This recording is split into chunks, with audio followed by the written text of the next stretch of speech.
আসসালামু আলাইকুম। কুরবানির মৌসুম এলেই একটি প্রশ্ন খুব বেশি আলোচনায় আসে, কুরবানির সাথে কি আকিকা দেওয়া যাবে? অনেকেই বলেন যাবে, আবার কেউ বলেন এটা ঠিক নয়।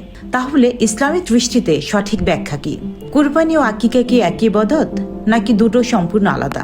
আজকের ভিডিওতে আমরা কুরআন, হাদিস এবং আলেমদের মতামতের আলোকে বিস্তারিত জানব। কুরবানির সাথে আকিকা করা জায়েজ কিনা, সুন্নাহ কি, আর একজন মুসলমানের করণীয় কি? প্রথমে আমাদের বুঝতে হবে কুরবানি এবং আকিকা দুটি আলাদা ইবাদত। কুরবানি হলো ঈদ উল আজহার নির্ধারিত ইবাদত।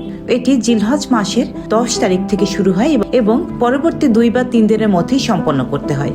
এই কুরবানি মূলত হযরত ইব্রাহিম আলাইহিস সালামের ত্যাগের স্মৃতিকে কেন্দ্র করে আদায় করা হয়। অন্যদিকে আকিকা হচ্ছে সন্তানের জন্মগ্রহণের পর আল্লাহর কাছে শুকরিয়া আদায়ের একটি ইবাদত, অর্থাৎ সন্তান পৃথিবীতে আসার আনন্দে আল্লাহর প্রতি কৃতজ্ঞতা প্রকাশের জন্য যে পশু জবাই করা হয় সেটাই আকিকা।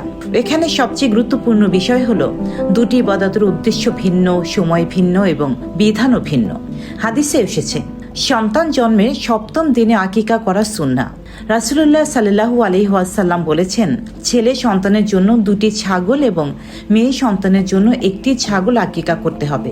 শুধু তাই নয়, 7ম দিনে শিশুর সুন্দর নাম রাখা, মাথার চুল ফেলে দেওয়া এবং দোয়া করার কথাও এসেছে। সহিহ হাদিসে বর্ণিত আছে, রাসূলুল্লাহ সাল্লাল্লাহু আলাইহি ওয়াসাল্লাম তার 2 নাতি হাসান এবং হুসাইনের আকিকা 7ম দিনে করেছিলেন। এ থেকে আলেমরা বলেন আকিকার আসল সুন্নাহ হলো 7ম দিনে করা, ছাগল দিয়ে করা, আত্মীয় স্বজন ও গরিবদের খাওয়ানো। এখন প্রশ্ন হচ্ছে, যদি কারো সন্তান ঈদ উল আজহার সময় জন্মগ্রহণ করে, তাহলে কি সে একই পশুতে কুরবানি ও আকিকা একসাথে করতে পারবে? এই বিষয়ে মূল আলোচনা। অনেক ইসলামিক স্কলার বলেছেন, যদি কেউ আলাদা আকিকা করার সামর্থ্য না রাখেন, তাহলে কুরবানির পশুতে অংশ নিয়ে আকিকা নিয়ত করলেও তা আদায় হয়ে যাবে ইনশাল্লাহ। তবে অধিকাংশ আলেম এটাও বলেছেন এটা মূল সুন্নাহ নয়, কারণ রাসূলুল্লাহ সাল্লাল্লাহু আলাইহি ওয়াসাল্লাম আলাদাভাবে আকিকা করেছেন। আর কুরবানির জন্য গরু, উট বা মহিষে 7 জন শরীক হওয়া যায়, কিন্তু আকিকার ক্ষেত্রে সুন্নাহ হচ্ছে ছাগল।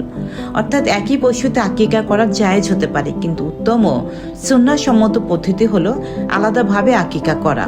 অনেক সময় আর্থিক সমস্যা বা পারিবারিক কারণে 7ম দিনে আকিকা করা সম্ভব হয় না।